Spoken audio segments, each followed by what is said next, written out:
I'd like to bring up Emily Newman and Pauli Gray from the San Francisco AIDS Foundation, and they're going to talk with us, tell us all about the use of chlorine for sterilizing needles. So we're going to be talking today about chlorine bleach and why and how it was recommended in the 80s and 90s as a way to clean syringes for people who use injection drugs. So before we get started, Pauli, I just want to ask you a question.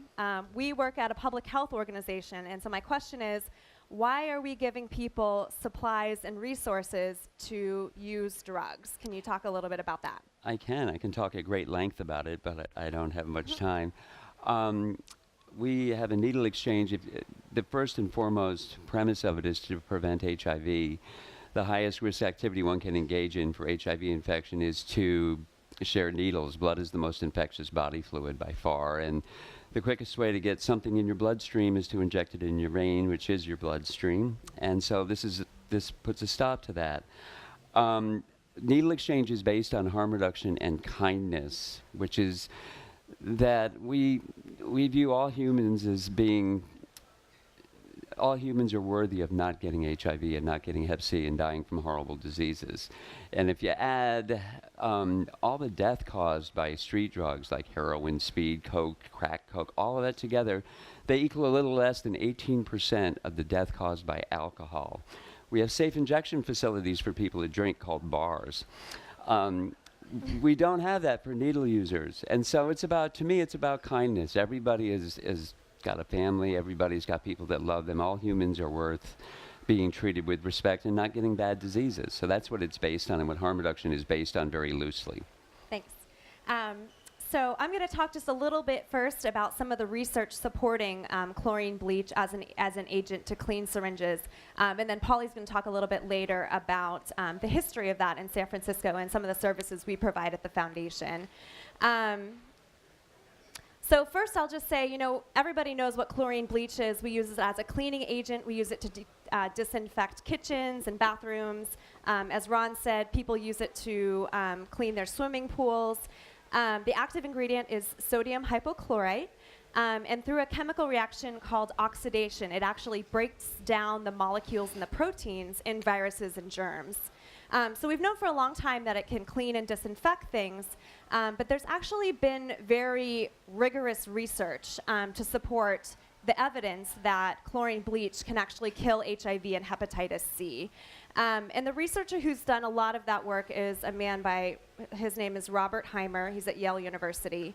And he did this sort of series of clever experiments back in, I think, the 90s, where he was looking at, if I take groups of syringes and draw up HIV-infected blood in them and then rinse them with certain types of cleaning agents, he's looking at what are the percentage of syringes that retain active virus after I do that. So in this particular study, he was looking at, okay, if I don't rinse with anything, what percentage of syringes still have active virus in them? And as you'd guess, all of them did. When he rinsed with water, this was a little bit better. 33% had active virus in them. Diluted bleach, about the same as water, 34%. And then when he rinsed syringes with undiluted bleach, it was really great. There were only 0.7% that had active virus in them. And then he did sort of a similar study with hepatitis C, and the interesting thing with this study is he was looking at what are the kinds of things that people might have in their house that they might rinse a syringe with, right? And so he did all of these studies where he was looking at what if I rinse syringes with things like Corona, the beer, and vodka, and dishwashing detergents.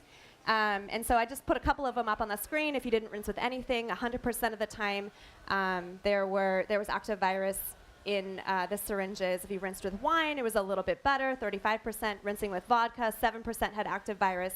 And then when you rinsed with full-strength bleach, 0% of the syringes had active virus in them. So now I'm going to sort of turn it over to Pauli. He's going to be talking a little bit about the history and about how San Francisco AIDS Foundation promoted this as a strategy to reduce virus transmission. And one other thing is that the research on HIV was done many years ago. The research on hepatitis C was this year. And one of the reasons we haven't heard as much about bleach is because we did not think it killed hepatitis C until Dr. Heimer did this research. That guy standing at the podium like us is Bleach Man, which is a costume. I've worked at the AIDS Foundation 18 years, and I have escaped having to wear the damn thing. It's really tall and very revealing. But anyway, we wanted people to know needle exchange is off. To me, it's common sense.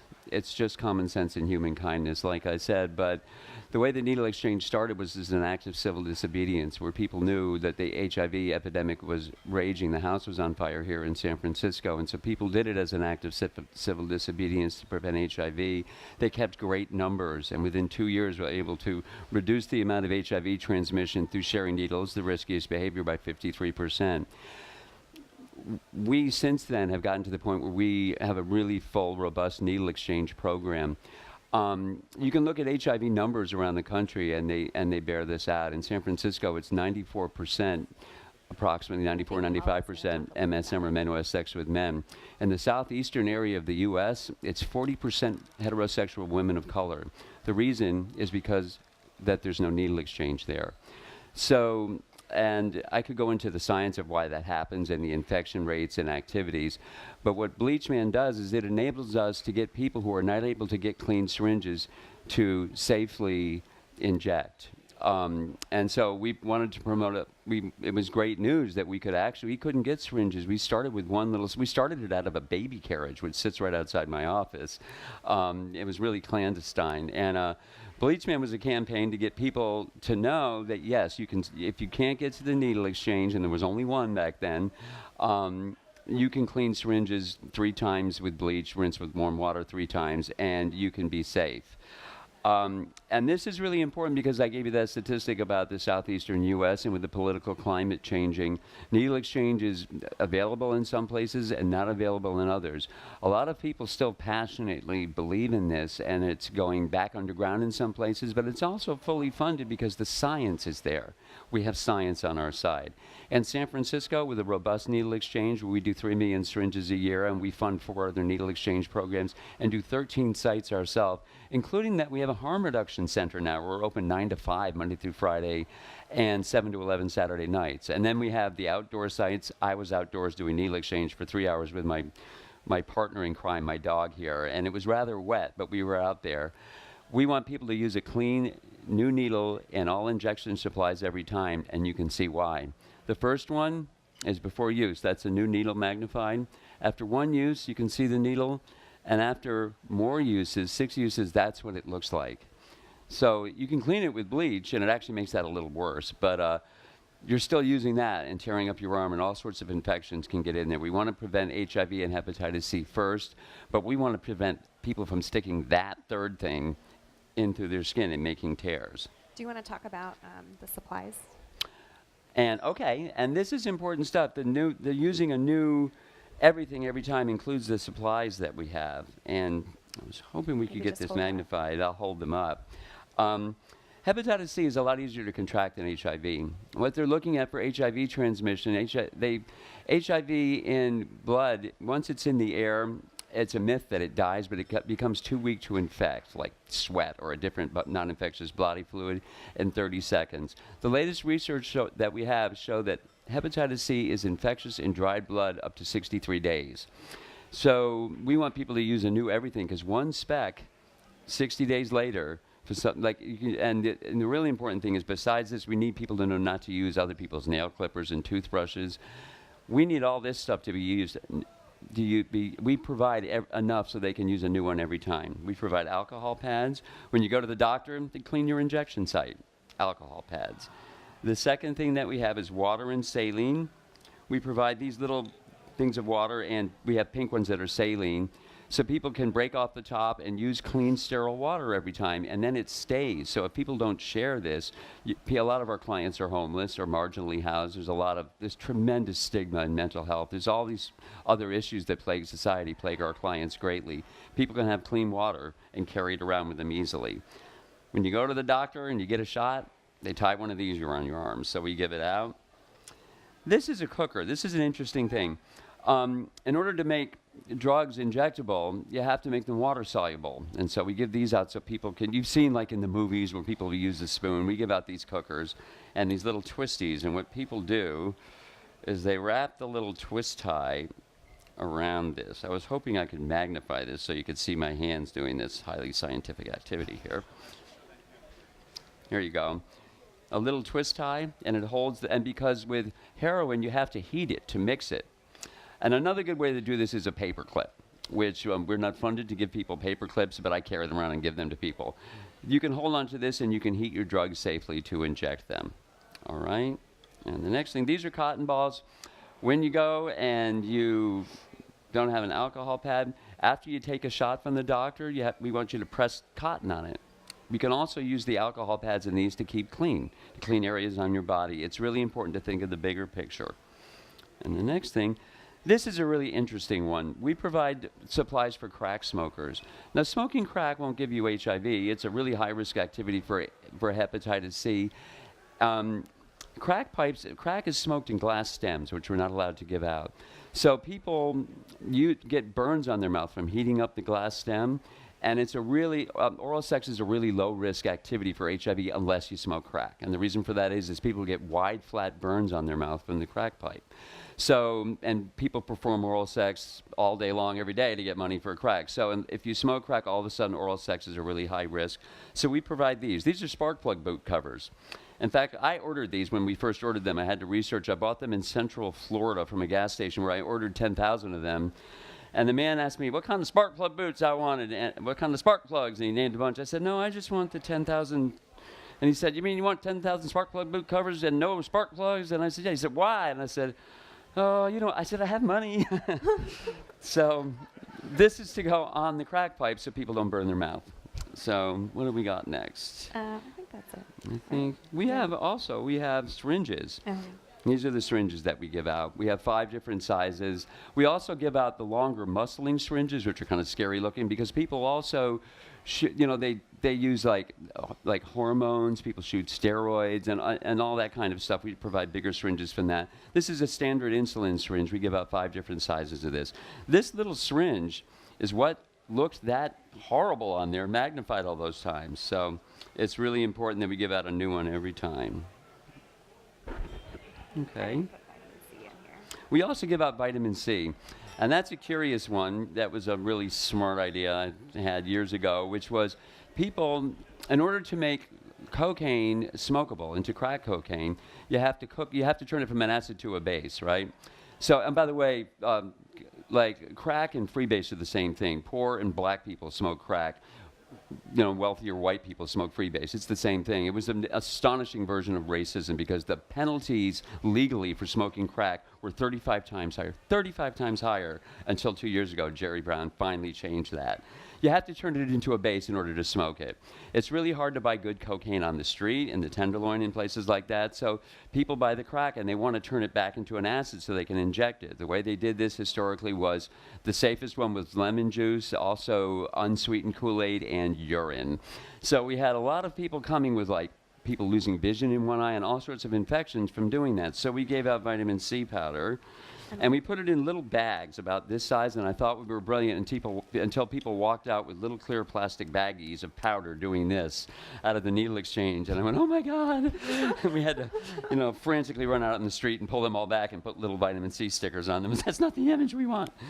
So, maybe just that too. And this is a standard. We give out all different sorts of bio buckets. We want people to bring the syringes back. It's really important to us.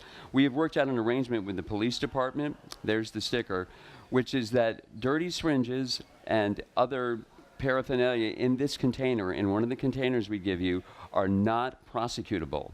So this encourages people to put the dirty syringes in here, and it keeps a safety net, and they can bring it back. And this note is specific. It's very polite, but it's an ordinance for the police. And I have other ordinances that they're not supposed to come within a block of our sites. I mean, if you rob a bank and you run into the site, they're going to come in and get you. But other than that, it is a sanctuary of sorts based on kindness.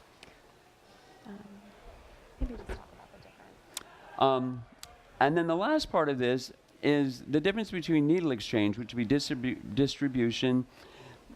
Distribution is giving out needles without them returning them. The way it used to be in San Francisco was you could do a 1-for-1 exchange with needles.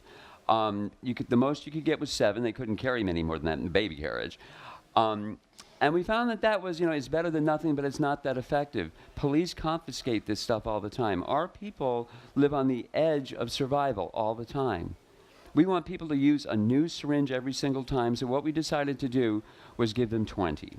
In other words, if you had no syringes, we would give you 20. If you brought me 19, I would give you 20. If you brought me 21, I'd give you 21. If you brought me 5,000, I'd give you 5,000, not 5,020. That is exchange, 1 for 1. Distribution is what we were doing before. What we have moved into now is engagement. Only half the clients that we see, and we see 3 million we do 3 million syringes a year, only half the people get needles. Drug users are treated like dirt everywhere they go. So when they come to our sites, they are treated with kindness. And I'll give you some examples of the other things that we get them into the site. We provide smoking supplies for people who smoke crack. We provide human kindness and respect. We also provide health care. We provide drug treatment referrals. We have hepatitis C and HIV testing. And one of the things that I do is I link people to hepatitis C care. We have the HIV linkage to care. They come to us for everything. When people want to go to the dentist who use drugs, they come to us. That's engagement. It's a much bigger thing where needle exchange is actually it's the starting point for getting people to take care of themselves. And the really cool premise that it's based on is we can tell people, I know that you care about yourself because you're here. So that's engagement. And that is what we do now. It's moved into a whole new thing.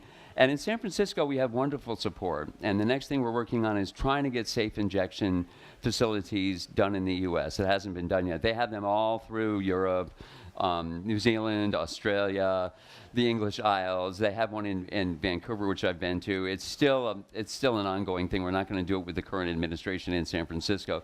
But we are working on it where we can keep people safe. Once again, the stigma that we run into is the biggest barrier that we see, because people do less dangerous drugs than alcohol doesn't mean that they should be judged and not be able to do them safely and have safe lives and not get bad diseases. And so that would be engagement model, which is kind of a new term. You're on the cutting edge. We just started using it this year.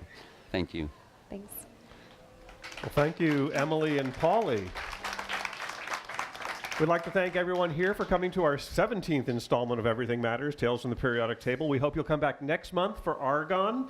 And I also host another program called Full Spectrum Science. This month, actually it's going to be next Thursday, we're going to talk about mixing color. So if you want to know about color mixing, come back next week and we'll do that. Other than that, we hope you have a fun night here at the Exploratorium. Thank you for coming.